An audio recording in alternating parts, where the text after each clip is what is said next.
Hello મિત્રો, બધાનું સ્વાગત છે ફરીથી આપણી યુટ્યુબ ચેનલમાં. તો ચલો શરૂ કરીએ.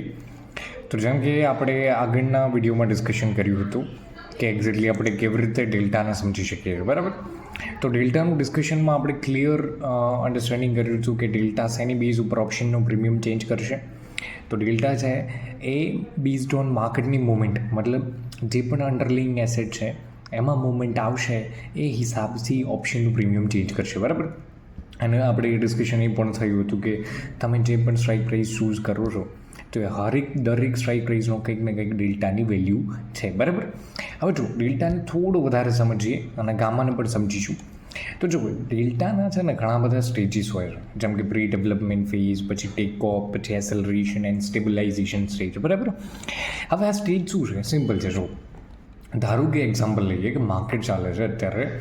સૌથી પહેલાં હું તમને એક ગ્રાફ બતાવી દઉં, જેથી અહીંયા તમને ખબર પડશે કે જો આ શું છે. તો કે ડેલ્ટાની વેલ્યુ ચેન્જ થશે હરેક. જો અહીંયા આઉટ ઓફ ધ મનીમાં જ્યારે પણ કોઈ પર્ટિક્યુલર સ્ટ્રાઇક પ્રાઇસ અમે ચૂઝ કરી છે, જેમ કે ચલો એક્ઝામ્પલ લઈએ કે માર્કેટ 45,500ની અરાઉન્ડ ચાલે છે, બરાબર. 45,500. હવે તમે કોઈ દૂરની સ્ટ્રાઇક પ્રાઇસ ચૂઝ કરી છે, જેમ કે 46,000ની સ્ટ્રાઇક પ્રાઇસ ચૂઝ કરી છે, 46,000નો કોલ ઓપ્શન લીધો છે, બરાબર. હવે જ્યાં માર્કેટ ચાલે છે એનાથી દૂરની સ્ટ્રાઇક પ્રાઇસ છે, તો તમે શું આને કન્સિડર કરશો કે આઉટ ઓફ ધ મની છે, બરાબર. એટલે કે out of the money strike price છે એટલે ડેફિનેટલી એનો ડેલ્ટાનો વેલ્યુ ઓછી હશે. તો ડેલ્ટાની વેલ્યુ ઓછી હશે તો કેટલી હશે? તો આઉટ ઓફ ધ મની છે એટલે સમવેર અરાઉન્ડ કેટલી હશે? તો 0.2 0.3ની અરાઉન્ડ હશે, બરાબર. હવે અત્યારે આ particular strike price out of the money છે, ડેલ્ટાની વેલ્યુ બહુ જ લો છે, મતલબ લેસ સેન્સિટિવ છે માર્કેટની મુવમેન્ટ સાથે. પણ જેમ જેમ ઇમેજિન કરો કે માર્કેટ ધીરે ઉપરની સાઈડ મુવમેન્ટ કરે છે અને પછી ફાઇનલી માર્કેટ 46,000 સુધી પહોંચી જાય છે, તો શું પહેલાં જે out of the money strike price હતી તો પછી એટ ધ મનીમાં કન્વર્ટ થઈ જશે? કેમ કે માર્કેટ એ ડાયરેક્શનમાં મુવમેન્ટ કરે છે. એટલે એ જ વસ્તુ અહીંયા રિપ્રેઝેન્ટ થાય છે કે જ્યારે market out of the money ચાલતું હોય, મતલબ કે તમે એવી સ્ટ્રાઇક પ્રાઇસ ચૂઝ કરી છે, જેમ કે આપણે એક્ઝામ્પલમાં લીધું કે 46,000નો કોલ ઓપ્શન તમે ડિસાઇડ કરો, જ્યારે માર્કેટ કેટલા ઉપર ચાલતું હતું? 45,500ની અરાઉન્ડ, બરાબર. હવે ધીરે શું થશે? એટ અ ટાઈમ જ્યારે આઉટ ઓફ ધ મની છે ત્યારે એ પ્રી ડેવલપમેન્ટ ફેઝમાં છે ડેલ્ટાના, મતલબ કે અત્યારે ડેલ્ટા ધીરે ચેન્જ થશે. પછી ટેક ઓફ, મતલબ ધીરે જેમ માર્કેટ ઉપર જશે એમ શું થશે? ડેલ્ટા સેન્સિટિવ થવાની શરૂ થઈ જશે, મતલબ માર્કેટ સેન્સિટિવ થવા માંડશે જે તમે પર્ટિક્યુલર સ્ટ્રાઇક પ્રાઇસ ચૂઝ કરી છે, બરાબર. તો એ રીતે ધીરે ટેક ઓફ પછી શું થશે? એસેલરેશન સ્ટેજમાં આવશે, મતલબ જ્યારે માર્કેટ આઉટ ઓફ ધ મનીથી એટ ધ મનીમાં કન્વર્ટ થઈ જશે, મતલબ માર્કેટ જ્યારે આ પર્ટિક્યુલર સ્ટ્રાઇક પ્રાઇસ ઉપર પહોંચી જશે એટલે કે એટ ધ મની થઈ ગયું, મતલબ એ ટાઈમે શું થશે? એસેલરેશન સ્ટેજમાં હશે, ફટાફટ ઓપ્શનનું પ્રીમિયમ ચેન્જ થશે. કેમ કે ડેલ્ટા ચેન્જ થઈ રહ્યો છે. કેમ કે પહેલાં શું હતું? આઉટ ઓફ ધ મની હતું તો ડેલ્ટા 0.2 0.3ની અરાઉન્ડ હતો. પછી જેમ આગળ વધે છે એમ ડેલ્ટા વધતો જાય છે. અત્યારે હવે એટ ધ મની થઈ ગયો, મતલબ 0.5ની અરાઉન્ડ છે. અને પછી જેમ 46,000ની ઉપર જશે એમ આ શું થશે? ઇન ધ મનીમાં કન્વર્ટ થઈ જશે. અને જેના કારણે શું થશે? ડેલ્ટા હજુ પણ મોર સેન્સિટિવ થવા માંડશે. અને પછી ડેલ્ટા ફાઇનલી સ્ટેબિલાઇઝેશન સ્ટેજમાં આવી જશે, મતલબ એકથી વધારે ડેલ્ટા જઈ શકે નહીં, પછી એકનો એક જ રહેશે, મતલબ ડેલ્ટા સ્ટેબલ થઈ ગયો, બરાબર. તો આ સિમ્પલ ડેલ્ટાના સ્ટેજીસ છે. એટલે કે ડેલ્ટા પણ ચેન્જ થાય છે અને જેમ ડેલ્ટા ચેન્જ થશે એમ ઓપ્શનનું પ્રીમિયમ પણ ચેન્જ થશે. સૌથી વધારે રેપિડલી ઓપ્શનનું પ્રીમિયમ ક્યારે ચેન્જ થશે? જ્યારે ડેલ્ટાનો કયું સ્ટેજ હશે? એસેલરેશન સ્ટેજ, મતલબ જ્યારે કોઈ particular out of the money strike price છે એ એટ ધ મનીમાં કન્વર્ટ થશે, એટલે એ ટાઈમે ઓપ્શન્સનું પ્રીમિયમ તેજીથી ચેન્જ થશે. તો તમારે સિમ્પલ કશું એવું રિપીટેડલી આ 4 સ્ટેજ યાદ રાખવાની જરૂર નથી. જસ્ટ સિમ્પલ યાદ રાખો કે જેમ માર્કેટ મુવમેન્ટ કરશે તો એ હિસાબથી ડેલ્ટાની વેલ્યુ પણ ચેન્જ થશે. કેમ ડેલ્ટાની વેલ્યુ ચેન્જ થશે? કેમ કે મનીનેસ ચેન્જ થાય, મતલબ એટ ધ મનીવાળો option out of the money કાં તો ઇન ધ મનીમાં કન્વર્ટ થાય છે, એમ ડેલ્ટાનું સ્ટેટસ પણ ચેન્જ થશે, બરાબર. હવે સેકન્ડ જે આપણો ગ્રીપ છે એ ગામા છે. ગામાનું મતલબ શું છે? સિમ્પલ છે કે ગામા ઓપ્શનનું પ્રીમિયમ ચેન્જ કરશે બેઝડ ઓન કોના? માર્કેટની મુવમેન્ટ ઉપરથી જ. બટ એ ઓપ્શનના પ્રીમિયમને ચેન્જ નહીં કરે. એ કોને ચેન્જ કરશે? ડેલ્ટાને ચેન્જ કરશે. તો ડેલ્ટામાં આપણે શું શીખ્યા હતા કે ડેલ્ટા ઓપ્શનનું પ્રીમિયમ ચેન્જ કરશે કોની બેઝ ઉપર? ડાયરેક્ટલી માર્કેટની મોમેન્ટ ઉપર, મતલબ માર્કેટમાં મોમેન્ટ આવશે એ હિસાબથી ઓપ્શનનું પ્રીમિયમ ચેન્જ કરશે. અહીંયા ગામામાં એવું નથી. ગામા શું કરશે? ડેલ્ટાને ચેન્જ કરશે, ના કે ઓપ્શનના પ્રીમિયમને.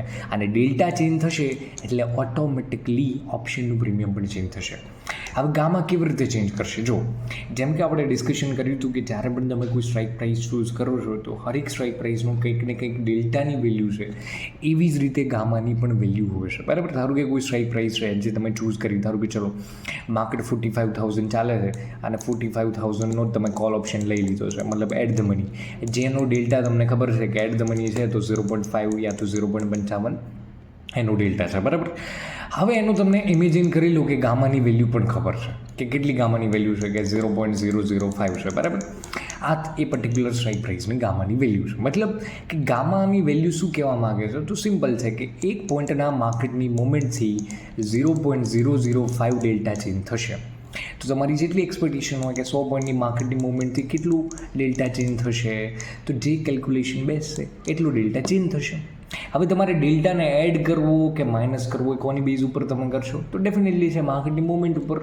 મતલબ કે શું કરશો કે જો માર્કેટ પ્લસ થાય છે તો ડેલ્ટાને એડ ઓન કરવાનું છે, જો માર્કેટ માઇનસ થાય છે તો ડેલ્ટાને માઇનસ કરવાનું છે, જેથી તમને ઇઝીલી આઈડેન્ટિફાઈડ કરી શકશો, બરાબર. હવે એક કેસ લઈએ. ધારો કે ઇમેજિન કરો સિચ્યુએશન કે માર્કેટ અત્યારે 45,000 ચાલે છે, બરાબર, અત્યારે કરંટ રેટ.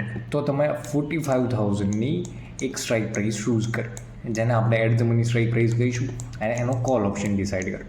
હવે આનું પ્રીમિયમ ચાલે છે 300 રૂપીઝ, 300 રૂપિયા ચાલે છે. હવે તમને ખબર છે કે તમે કોલ ઓપ્શન સિલેક્ટ કર્યો છે, અને જેમ જેમ માર્કેટ ઉપર જશે એવી તમારી એક્સપેક્ટેશન છે કે માર્કેટ 45,000થી 46,000 જશે.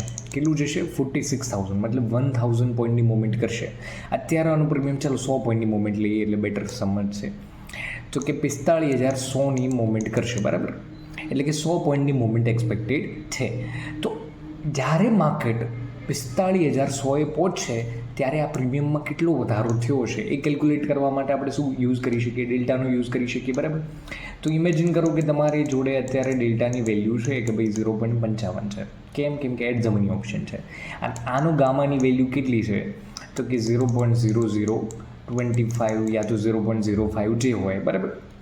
હવે સિમ્પલ છે કે ગામા એટલું કહેવા માગે છે કે એક પોઈન્ટની માર્કેટની મૂવમેન્ટથી 0.0025 પોઈન્ટ ઓપ્શનનું ડેલ્ટા ચેન્જ થશે. અત્યારે જો ડેલ્ટા 0.55 છે તો એમાં આટલો ડેલ્ટા પ્લસ થશે જ્યારે એક પોઈન્ટની માર્કેટમાં મૂવમેન્ટ આવશે.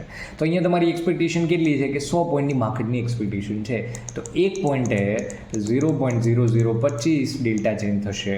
તો 100 પોઈન્ટે કેટલા? તો આપણે કહી શકીએ કે 0.25 ડેલ્ટા ચેન્જ થશે. મતલબ જે ડેલ્ટા અત્યારે 0.55 ચાલે છે એમાં 0.25 ડેલ્ટા એડ ઓન કરી દેવાનો છે. સિમ્પલ છે, બરાબર. તો સિમ્પલ તમારું 0.75 એટલાની અરાઉન્ડ ઓપ્શનનો ડેલ્ટા પહોંચ્યો હશે. મતલબ ઓપ્શનનો ડેલ્ટા વધી ગયો. કેમ કે જે at the money strike price હતી એ ઇન ધ મનીમાં કન્વર્ટ થઈ ગઈ છે, જેના કારણે શું થયું? જ્યારે પણ માર્કેટ એટ ધ મનીથી ઇન ધ મનીમાં કન્વર્ટ થશે એટલે ડેલ્ટાની વેલ્યુ વધશે. તો પહેલાં ડેલ્ટાની વેલ્યુ 0.55 હતી, એ ડેલ્ટાની વેલ્યુ હવે કેટલી થઈ ગઈ છે? 0.75. તો શું કરશે ડેલ્ટા? ઓપ્શનનું પ્રીમિયમ ચેન્જ નહીં કરે, બટ ઓપ્શન્સના ડેલ્ટાને ચેન્જ કરશે. અને ઓપ્શન્સનો ડેલ્ટા શું ચેન્જ કરશે? ઓપ્શનનું પ્રીમિયમ. હવે જો ડેલ્ટા વિશે થોડા ઘણા ફેક્ટ જાણવા જરૂર છે. જો ડેલ્ટા તમને સમજ તો પડી ગઈ કે ડેલ્ટા ગામા કેવી રીતે કામ કરશે. તો ગામાના અમુક ફેક્ટ છે. જો જેમ આપણે એક્સપાયરીની નજીક જતા જઈશું ને એમ ગામાની વેલ્યુ પીક ઉપર જતી રહેશું. મતલબ તમે જોયું હશે, નોટિસ કર્યું હશે, જે લોકો ટ્રેડ કરે છે એમને, કે જ્યારે પણ એક્સપાયરીના દિવસે છે ને માર્કેટ થોડી મૂવમેન્ટ કરે છે ને ઓપ્શનનું પ્રીમિયમ રેપિડલી ચેન્જ થાય છે, ફટાફટ ચેન્જ થઈ જાય છે. મતલબ સેજ મૂવમેન્ટ આવી નથી અને માર્કેટના પ્રીમિયમે, મતલબ જે ઓપ્શનનું પ્રીમિયમ છે ફટાફટ રિએક્ટ કરી દે છે. તો એની પાછળનું કારણ શું છે? ગામા. કેમ કે ગામાની વેલ્યુ પીક ઉપર હશે જ્યારે ગામાની વેલ્યુ પીક ઉપર હશે જ્યારે માર્કેટમાં એક્સપાયરી હશે. ધારો કે બેંક નિફ્ટીની એક્સપાયરી છે વેનસડે, બરાબર. તો એ દિવસે તમે જોશો કે ફટાફટ ઓપ્શનનું પ્રીમિયમ ચેન્જ થઈ જાય છે. કેમ કે ગામાની વેલ્યુ પીક ઉપર હોય છે. તો ઓલવેઝ યાદ રાખવાનું કે જેમ એક્સપાયરીના દિવસે તેજીથી પ્રીમિયમ ડિક્રીઝ કરે એવી જ રીતે તેજીથી પ્રીમિયમ શૂટઅપ પણ થઈ શકે. એટલે તમે ઘણીવાર જોયું છે કે 2-5 રૂપિયાવાળા ઓપ્શન તેજીથી શૂટઅપ થઈ અને 80-90 રૂપિયા પણ જતા રહેતા હોય છે, બરાબર. તો આ શું થઈ ગયું? તો ગામાનો બ્લાસ્ટ થયો, મતલબ ગામાની વેલ્યુ પીક ઉપર હતી ને એટ ધેટ ટાઈમ જો માર્કેટ ડાયરેક્શનલ મૂવમેન્ટ આવે છે ફટાફટ, તો શું થશે? ગામા ફટાફટ ડેલ્ટાને ચેન્જ કરશે અને ડેલ્ટા ફટાફટ શું કરશે? ઓપ્શનનું પ્રીમિયમ ચેન્જ કરશે. તો સિમ્પલ આના બેઝ ઉપરથી આપણને એટલી ખબર પડે કે ડેલ્ટા અને ગામા બંને શું છે? ડાયરેક્શનલ બેઝ ઉપર ઓપ્શનનું પ્રીમિયમ ચેન્જ કરશે. આ બંને જે ઓપ્શન ગ્રીક છે એ ઓપ્શનના પ્રીમિયમ ઉપર અફેક્ટ કરશે. કોની બેઝ ઉપર? જે હિસાબથી માર્કેટમાં મૂવમેન્ટ આવશે. મતલબ માર્કેટ ઉપર જશે તો કોલના પ્રીમિયમ ઇન્ક્રીઝ કરશે, માર્કેટ નીચે જશે તો પુટના પ્રીમિયમ ઇન્ક્રીઝ કરશે. તો ઓપ્શનના પ્રીમિયમને વધારશે અને ઘટાડશે કોની બેઝ ઉપર? માર્કેટની મૂવમેન્ટની બેઝ ઉપર. માર્કેટ મતલબ કોણ? ધારો કે તમે બેંક નિફ્ટી ટ્રેડ કરો છો તો બેંક નિફ્ટીના હિસાબથી, જો તમે નિફ્ટી ટ્રેડ કરો છો તો નિફ્ટીના હિસાબથી ઓપ્શનનું પ્રીમિયમ ચેન્જ થશે, બરાબર. એટલે કે નિફ્ટી જે હિસાબથી મૂવમેન્ટ કરશે એ હિસાબથી એનું ઓપ્શનનું પ્રીમિયમ ચેન્જ થશે, બરાબર. તો ડેલ્ટા અને ગામા ટોટલ ડાયરેક્શનલ ગ્રીક છે, જે ડાયરેક્શનના બેઝ ઉપર જ ઓપ્શનનું પ્રીમિયમ ચેન્જ કરશે. ઓકે, આટલું માઇન્ડમાં ક્લિયર હોય તો પછી હવે બીજા જે ગ્રીક છે થીટા અને વેગા, જે આપણે નેક્સ્ટ વિડીયોમાં શીખીશું. બટ અત્યારે તમારું ડેલ્ટા અને ગામા રિલેટેડ એટલીસ્ટ આટલું નોલેજ હોવું જોઈએ કે ડેલ્ટા શું કરશે? ઓપ્શનનું પ્રીમિયમ ચેન્જ કરશે બેઝડ ઓન સ્પોટ મોમેન્ટ, મતલબ માર્કેટની જે મોમેન્ટ છે. અને ગામા શું કરશે? ડેલ્ટાને ચેન્જ કરશે, જેના કારણે શું થશે? ડેલ્ટા ચેન્જ થશે એટલે ઓપ્શનનું પ્રીમિયમ પણ ચેન્જ થશે. ઓકે, તો બાકીનું નેક્સ્ટ લેક્ચરમાં આપણે ભણીશું, જે નેક્સ્ટ વિડીયો છે એમાં. જય હિન્દ, જય ભારત.